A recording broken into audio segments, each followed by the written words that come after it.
Hello and welcome to Crochet and Crime. My name is Hazy Baby and today is the 7th of April 2023 and it also happens to be Good Friday.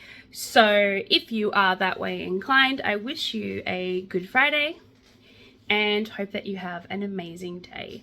So let's get started. If you haven't followed my channel yet, please do. Please like and subscribe, share and follow. Like I said, my name is Hazy Baby and I crochet while talking about crime. So let's get this day started. And away we go. Okay, so this first story is fresh out of Victoria. And today will probably be the last day that you see this colouring of this blanket because I've almost finished it off. So I just have these two last squares to do, then I have to join it all together. And so it's probably going to be the last time you see this lovely colouring before it is sent on its merry way to its lovely new owner, my brother. So I'm just going to move this big long one out of the way. But yeah, so this first story is about an unsuspected driver's car was stolen at the petrol station in Victoria. And by that, I mean his car was literally stolen as they were filling it up full of petrol. Her car was stolen as she was filling it up full of petrol. It's absolutely just goes to show the cost of living has just gone through the roof and everyone's just gone batshit crazy. So an unsuspecting driver has had her car stolen while she was filling up at a petrol station in regional Victoria. So she was filling up her car, going along her merry way, doing her thing, and a brazen theft took place in a matter of minutes in Ballarat, which is about 114 kilometres from Melbourne. So as you can see in this stitch is just a plain triple crochet. So CCTV captured the moment that these brazen thieves, a man in a black hoodie, pretended to fill up his own car before walking over to Jenny Bradley's car and jumped in and drove away. Like he legit just, that's pretty brazen. Yeah, absolutely brazen. So all of a sudden she says that car was just like started up and she was gonna grab it and try and stop it, but then she realized that would be kind of silly. And a second man was caught on camera, quickly following behind in a separate car. The victim said that her phone and wallet were inside the car at the time because, you know, she was fueling up. And that's pretty much normal. No one locks their car when they're fueling up. I do remove the keys though when I fuel up my car. Or is that just me? No, my husband does it too. You know, when you're fueling up the car, I take the keys out. They're in my pocket the whole time. I don't leave my keys in the car. So obviously this person had left their keys in the car. So police are yet to locate the vehicle and are still searching for all offenders that are involved in this case. So poor Jenny.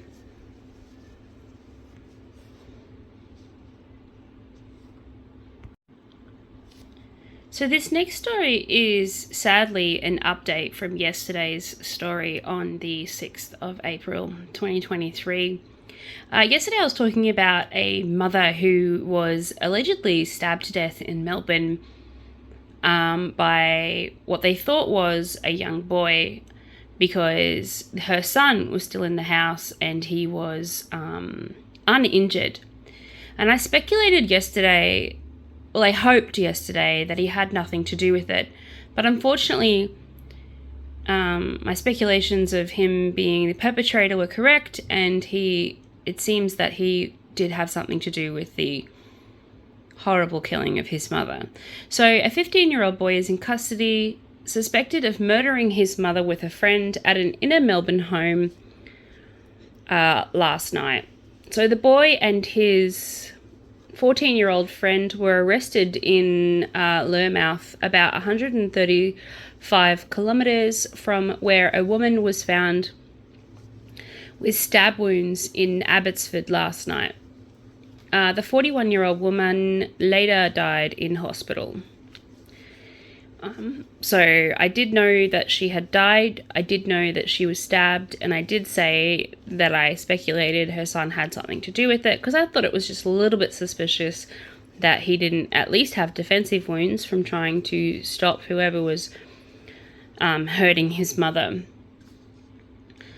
So a 13-year-old boy who police said was also the woman's son, and an older boy's brother, was at the house all at the time of the alleged attack.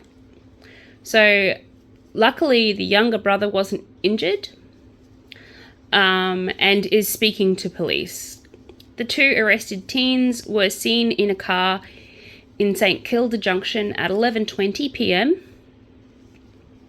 on Wednesday night before they abandoned an SUV and were found in a nearby street at 7:30 a.m. I did know that yesterday. However, it appears that their car has crashed. So unfortunately, like I said, one of the brothers murdered the mother and the other brother was left behind to pick up the pieces, I suppose. Police are hunting for the boys before they were spotted by the local police officer in Lurmouth about 12:30 p.m. yesterday. And it understands that the teens were in camouflage gear when they were arrested, and police found rations in the bush. The boys are being interrogated by police. So it looks like there was a whole plan put in place, a whole plan put in motion, if you will, for this murder and then escape thing that was happening. But yeah, so many questions, and hopefully that story will evolve as time evolves on, and we shall see where it goes. This next story is another recap, and I've talked about it a couple of times this week. It started out with a man who was injured near Toowoomba with a large knife. Then yesterday we found out that he died in hospital, the man who was injured, and it wasn't a large knife, it was a samurai sword. And today it evolves a little bit further with a man being charged with murder after cutting off his stepdad's hand with a samurai sword. So obviously we have more information now, and it was the stepson who attacked his stepfather with a samurai sword, chopping off his hand, and unfortunately murdering him in the process. So a 25-year-old man has been charged with the murder after allegedly cutting off his stepfather's hand with a samurai sword. Police say that 25-year-old Jaden Doyle got into an argument with Grant Presley, 56, at the property at the Pines, near Mirriman, in southwest of Toowoomba on Sunday night, before allegedly attacking him with the weapon. So Presley died in hospital late last night, so late yesterday. And that was when I had the update that he'd been unfortunately murdered.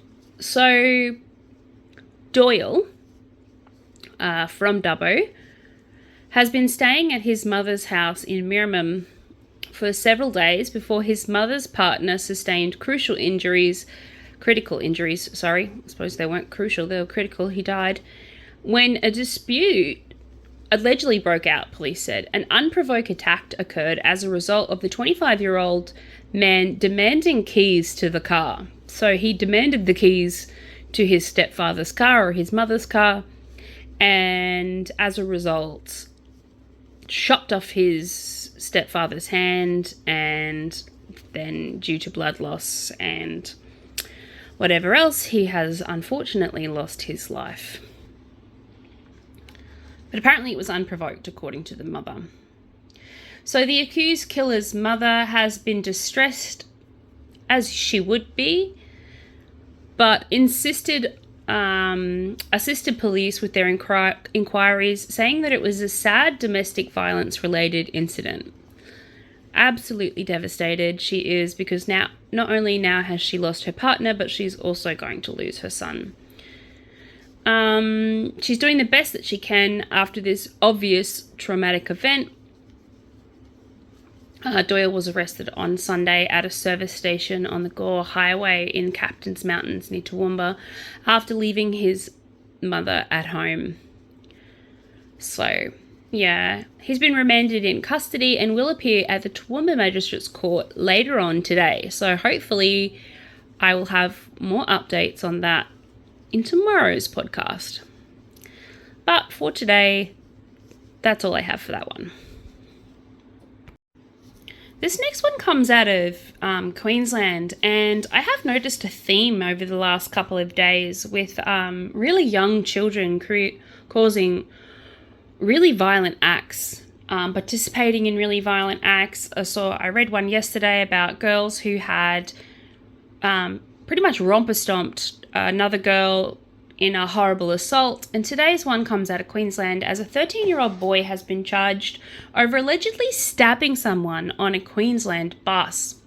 So a 13-year-old boy has been charged over an alleged stabbing on a Queensland bus.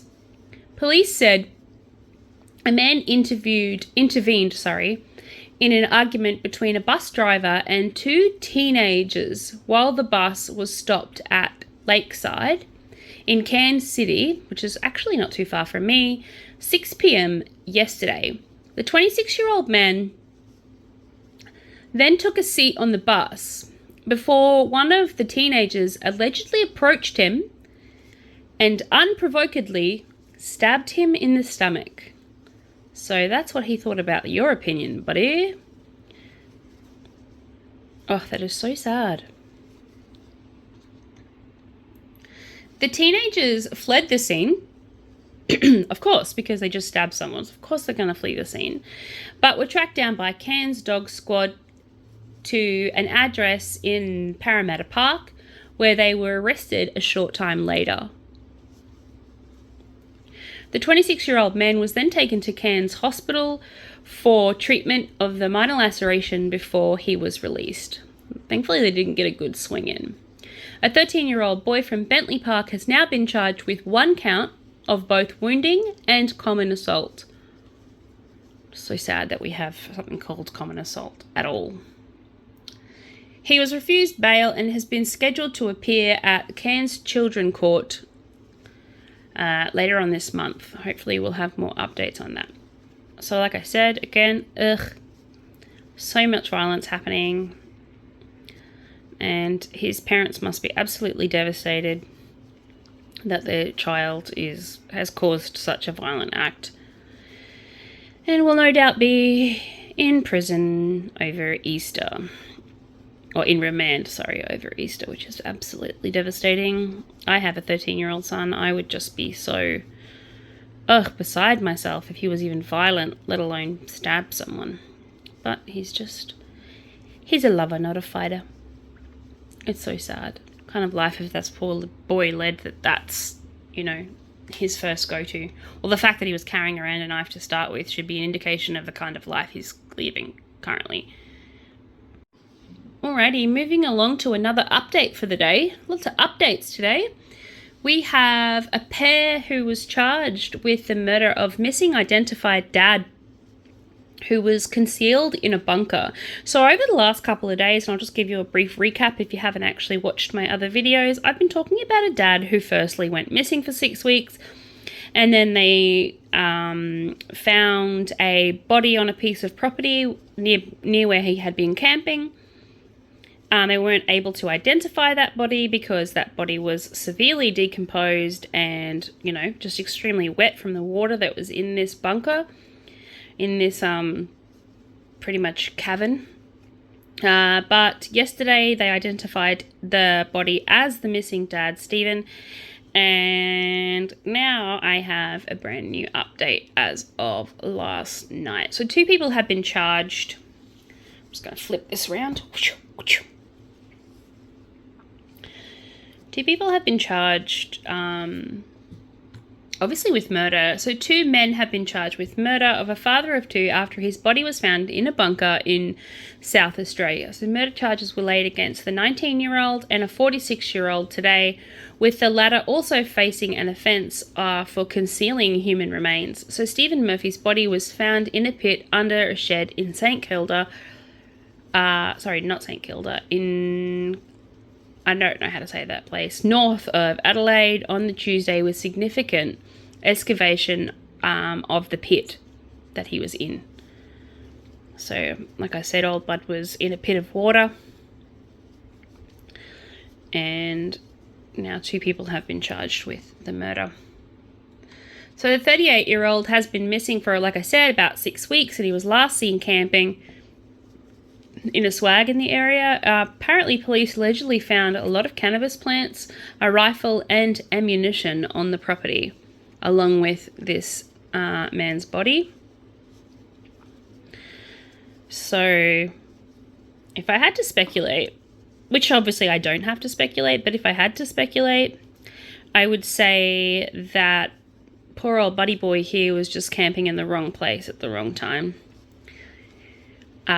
Yeah, that's what I would speculate.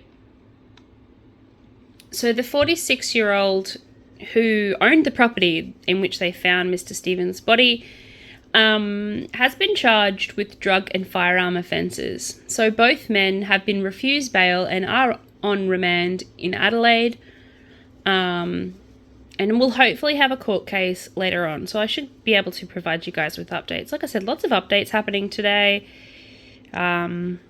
Yeah, which is nice, because it's nice to round out these cases as they evolve, and stay, present with the lingo, up to date. So now we're going to international news, and Brazil, I'm not sure if you guys know what's been happening, and I will put a caveat on this video before it starts, with a trigger warning that this story depicts the death of children. So if you are sensitive to that kind of stuff, then please swipe on, and I say that viewer discretion is advised. So I'll just give you a couple of seconds to close this down or fast forward through this next little part if you wish to, before I get started. Alright, so Brazil wrestles with the situation after a deadly daycare center attack. So parents of a small city in southern Brazil are struggling with how to explain to their children that a man slaughtered 4 of their friends, while people across the country are wondering what should be done to stem an apparently systematic rise of violence in schools. Dozens of mourners gather at the daycare center. I don't know how to pronounce this, and I really don't want to bastardize it, so I'm just going to leave it. Which is a city about 366,000 people in southern Brazil. So as the evening fell on Wednesday to pray and to lay flowers for the victims aged between 5 and 7, and to no doubt have a good old cry, because it's just absolutely devastating. At least 4 children were wounded in the attack that shook the nation and put the pressure on the government to find a solution. And if I ever did say this without sarcasm, someone really needs to think of the children. I did not mean that sarcastically at all. The assailant, who got inside by jumping over a wall, turned himself in, which is good. Yeah, so he turned himself in, which is, I suppose we should, give him points for at least turning himself in.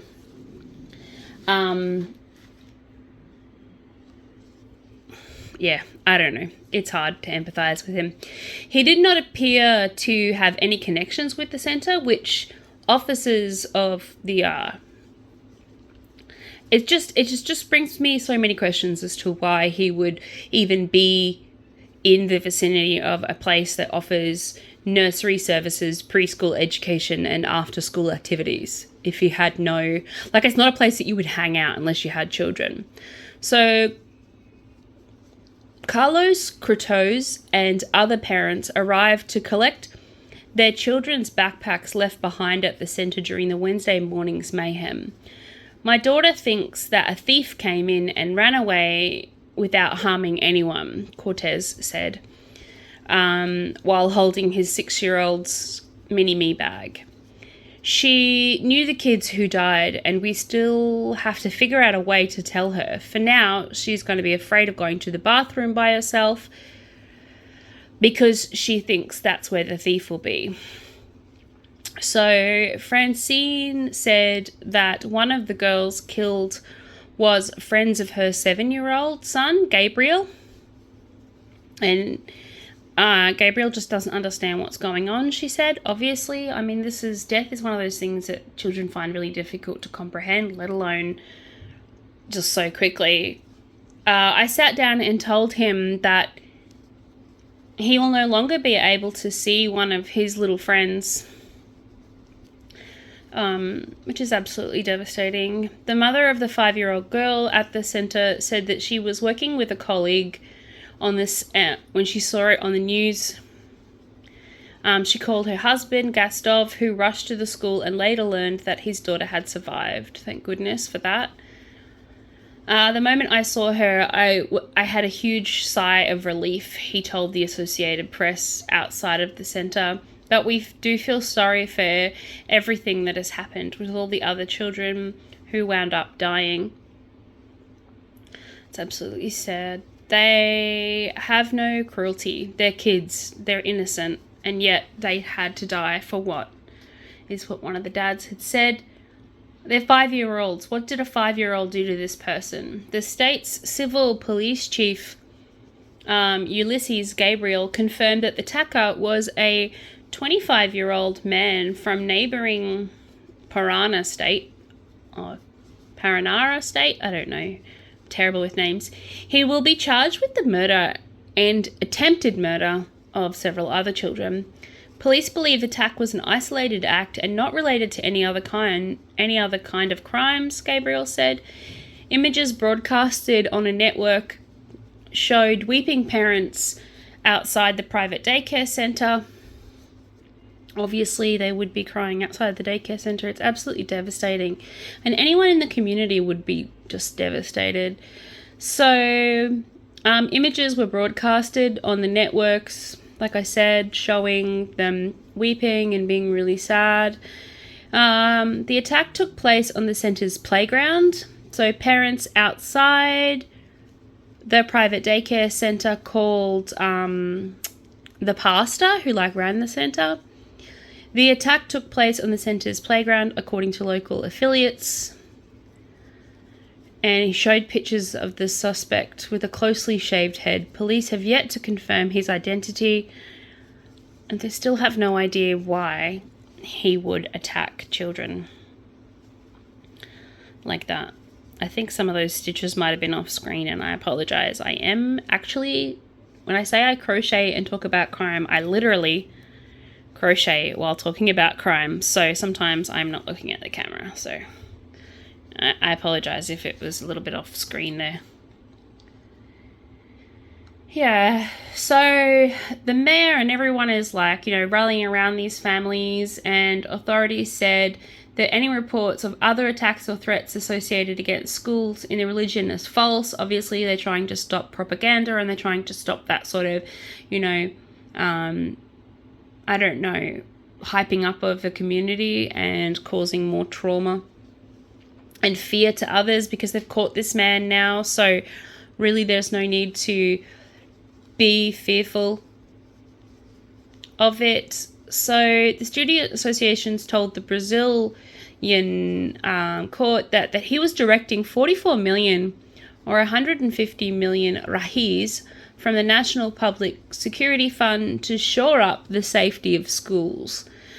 He said the money will pay for both the heightened policing and an expansion of pretty much their town-based team for monitoring the depth of the webbed communities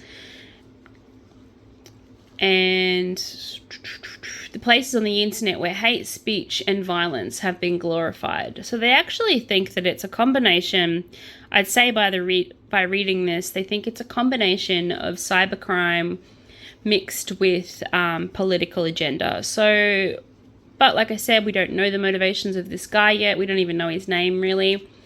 So hopefully we will get more information on that as it evolves. But for now, that's all I have. He's been arrested, and yeah, they're doing research and all that jazz, which is, you know, what they want. And the community is trying to get together and, you know, not just mourn the loss of these poor children, but also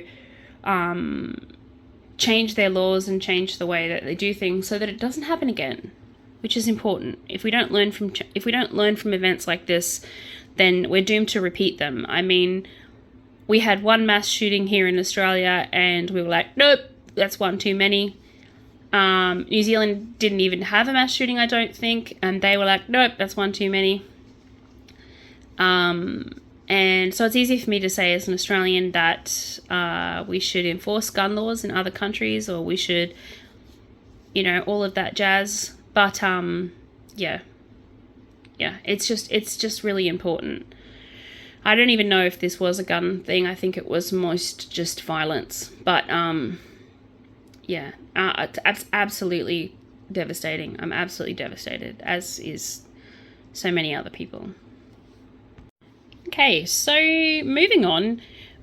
This next story is a little less down in the dumps, saddy, but nonetheless still criminal. So a man has been accused of scamming more than 30 AFL fans with fake tickets, and he has pled guilty. So Mill Park man charged with scamming more than 30 AFL fans with fake tickets to last year's grand final has failed to face his accusers in court. So he just didn't turn up.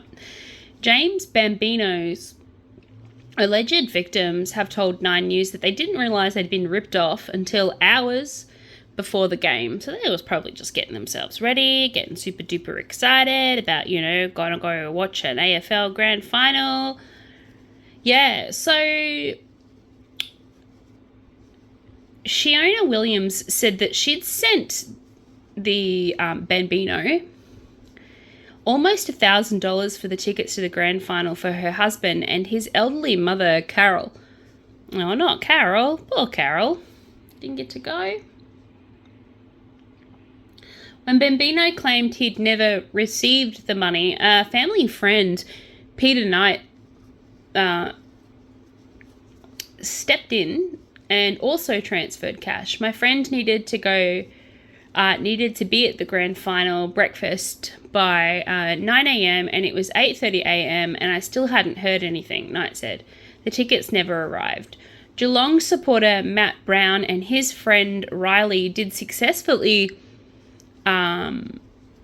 get preliminary final tickets from Bambino via Gumtree. They trusted him enough to pay for the tickets for the grand final. So 2 tickets were $360 each.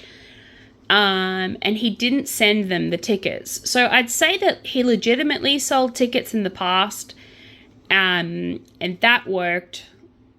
So I don't know why he would try and sell fake one, but apparently he pocketed more than $25,000 in cash. I mean, it's a pretty stupid scam if you think about it, because eventually all of these people will have proof that they transferred money to you, have proof that you didn't give them tickets, and therefore eventually you're going to be caught. So you can't even spend the $25,000. So what's the point? The 24-year-old didn't front court, so that's the point. He was just going to run away. In person today, instead, he appeared via video link. Oh, so he did actually appear, which is good. He and his family have reportedly been receiving death threats. Yeah, that's a bit much. I mean, they were just tickets, guys. Calm down. I know it's money, but money is just money. It's not worth killing someone over. Damn. Bambini has been told that he must appear at the court in person for his next hearing in July. His lawyer said on the day that Bambini's he plans to plead guilty, which is good because he is guilty. I think we want to go to the grand final more because we missed out on it last year, Brown had said. So it's actually they were just really devastated. And really, you know, no one likes to be ripped off. Work really hard for that money, you know, and you want to go have that experience with your mother or your partner or whoever. So I can appreciate them being super upsetty spaghetti, because I too would be super upsetty spaghetti. I mean, who does that? Who does that? Okay, give me a second. Just gonna go around this corner.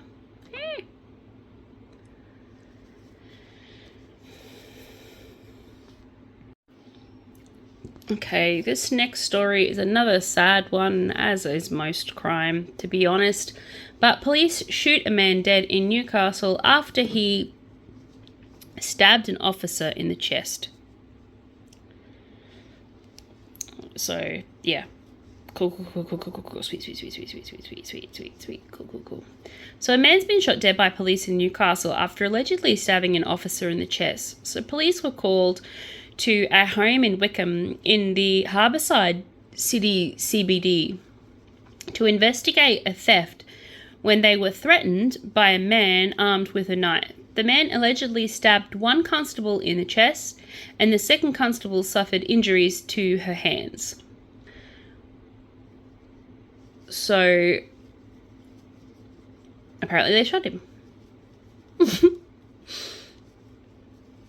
Alrighty, I just want to, before I finish the rest of this, count these. 1, 2, 3, and this end has 1, 2, 3, and then a corner one. Yeah, so I've got a little bit of a crowded corner situation happening, but that's what happens when you make your own things. When you create your own pattern, that's what makes it unique. All of these different unique little things that happen.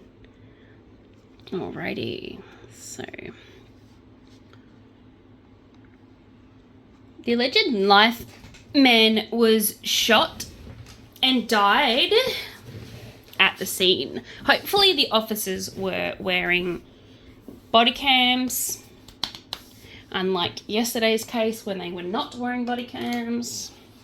But hopefully this time they were.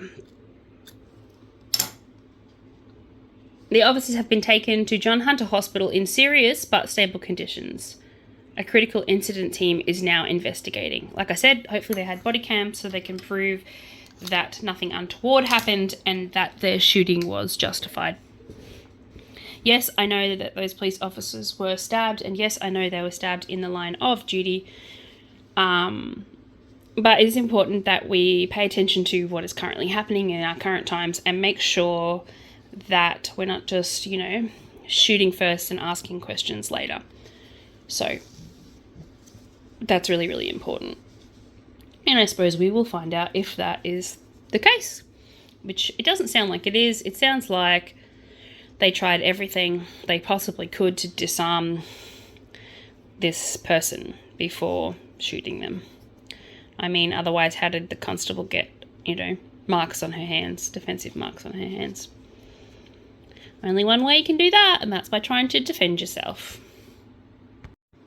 Okay, so this next section of today's video is a request from one of my OG viewers, one of my original viewers. She has requested that I do some more content regarding dumb criminals because they're funny.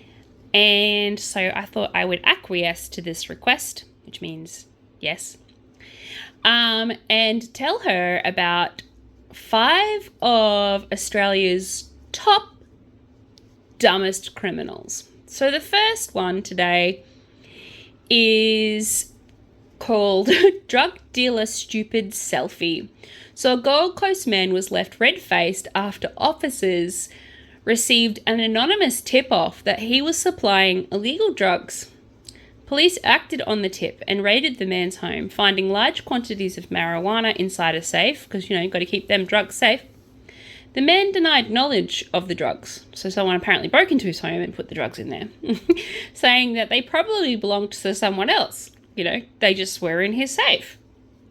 But it all came to an embarrassing end when police searched throughout photos of the man's mobile phone, finding a video of him posing suggestively in front of a mirror with a stash of marijuana in full view.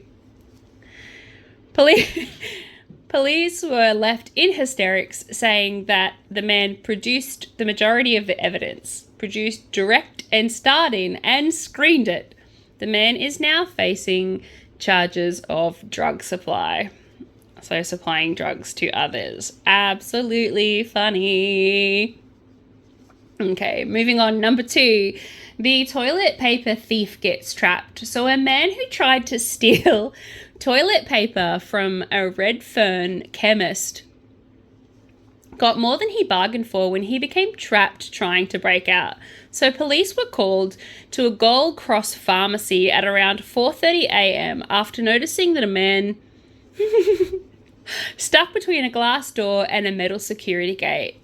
Upon their arrival, the man began verbally abusing police and telling them to stop laughing at him. I mean, it's funny, dude. You got yourself stuck.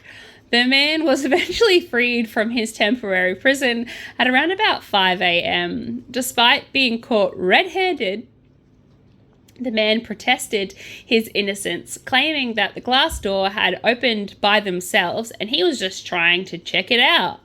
He also claimed to have a watertight alibi. Oh my God, that's so fun. That's so fun. The unconvinced police officer placed him under arrest and took him back to the station, where he was charged with breaking and entering with the intent of stealing and breaching his bail conditions. So he was under bail at the time. Absolutely classic. Absolutely classic. Number 3 is an ATM fail. It might seem like a foolproof way to get rich. Steal an ATM and drive off into the sunset with thousands of dollars in tow. However, that's all right. But not as one Townsville man found out. Things did not always go to plan. CCTV footage captured the men breaking into a service station and chaining an ATM to his stolen ute before driving off. Unfortunately for the man, he failed to notice that the chains had come loose and left him empty-handed. Unwilling to admit defeat, the men returned a short time later for a second attempt, but gave up after realizing that the chains were too short to begin with. Now, I have seen this video and it's absolutely hilarious, and I feel like it should have the music attached to it, because it's comical as you actually watch him try and make this chain longer and hook up by tugging it. Absolutely so fucking funny. So he panics and leaves, but he gets caught later. So well done. Absolutely failed. So the number 4 is hitchhikers hit a hitch. So 3 inmates thought it was their lucky day when they had successfully escaped from the minimum security in Wakeley Correctional Centre. 2 days later, the 3 men were spotted trying to hitch a lift by the side of the road, still dressed in their green prison garb. Like, find a clothesline, brothers. Seriously. Unfortunately for them, the men flagged a lift from a passing undercover cop, who was more than happy to give them a lift right back to where they started. So good. So good.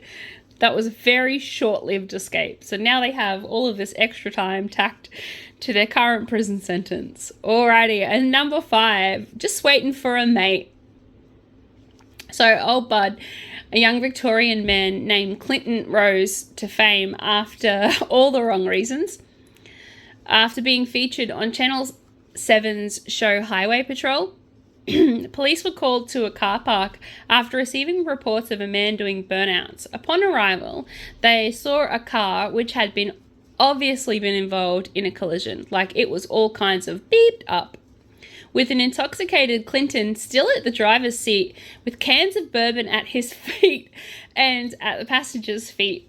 When questioned by police, Clinton refused to admit any wrongdoing, saying that he was just waiting for a mate. It later transpired that he'd been disqualified for driving for 12 months, previously for drink driving, obviously.